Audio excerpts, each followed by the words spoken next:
എനിക്ക് ചില കാര്യങ്ങൾ പറയാനുണ്ട്. അതിനുത്തരം പറഞ്ഞിട്ട് നീ എവിടെ വേണമെങ്കിലും പൊയ്ക്കോ.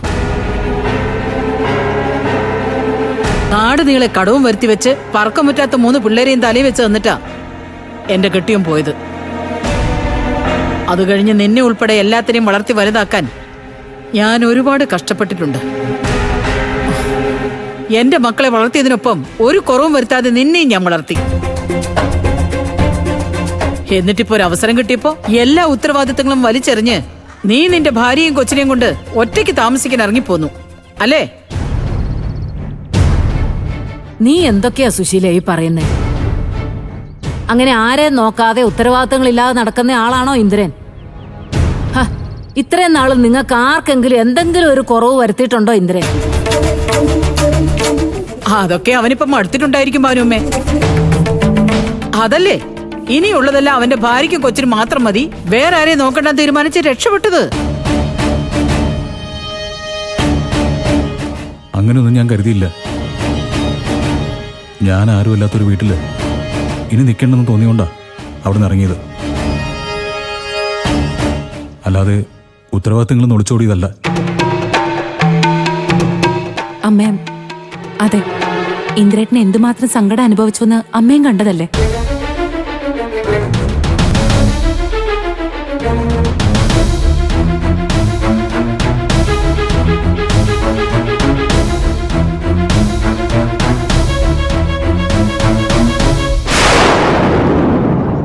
ജീവിതത്തിലെ എല്ലാ കാര്യങ്ങളും നമ്മുടെ ഇഷ്ടത്തിനൊന്നും സംഭവിക്കില്ല.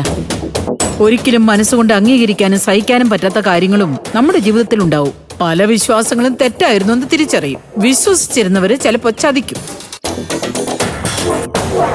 എല്ലാം നേടാമെന്ന് കരുതി കെട്ടിപ്പൊക്കി ഉണ്ടാക്കുന്നത് ഒരു ദിവസം കൊണ്ട് നഷ്ടപ്പെടും. അങ്ങനെ പലതും സംഭവിക്കും. അതൊക്കെയാ ജീവിതം.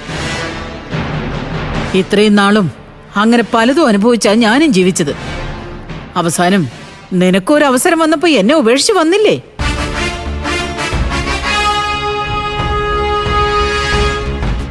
ഞാൻ ആരെയും ഉപേക്ഷിച്ച് വന്നതല്ല. അമ്മയ്ക്ക് ചെലവിനും മറ്റാവശ്യങ്ങൾക്കും എത്ര രൂപ വേണമെന്ന് പറഞ്ഞാൽ മതി. അത് ഞാൻ എല്ലാ മാസവും കൃത്യമായിട്ട് തന്നോളാം. അത് നിന്റെ കെട്ടിയൊക്കെ കൊണ്ട് കൊടുത്താൽ മതി. ആരുമില്ലാത്ത എനിക്ക് വേണ്ടത് സംരക്ഷണമാണ്. ആരുമില്ലാത്ത നിന്നെ ഞാനൊന്ന് ഉപേക്ഷിച്ചിരുന്നെങ്കിൽ നീ തന്നെ വളർന്ന് ഇപ്പം നിൽക്കുന്ന പോലെ എന്റെ മുമ്പിൽ നെഞ്ചു വിരിച്ച് നിൽക്കില്ലായിരുന്നു. അങ്ങനെ തോന്നുന്നുണ്ടോ നിനക്ക്? പട്ടിണിയും വിശപ്പും സഹിക്കാൻ പറ്റാതെ വല്ല തെരുവിലെ ചന്തയിലെ തെണ്ടിത്തിരിഞ്ഞ് ഏതെങ്കിലും പരുന്തുകളിൽ ഒടുങ്ങിപ്പോയനെ നിന്റെ ജീവിതം. അറിയാവോ?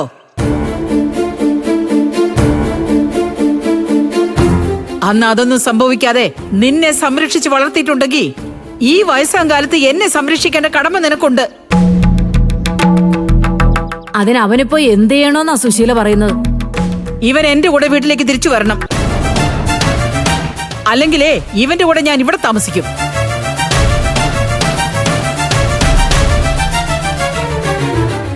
എന്താ വേണ്ടെന്ന് ഇവൻ തന്നെ തീരുമാനിക്കട്ടെ.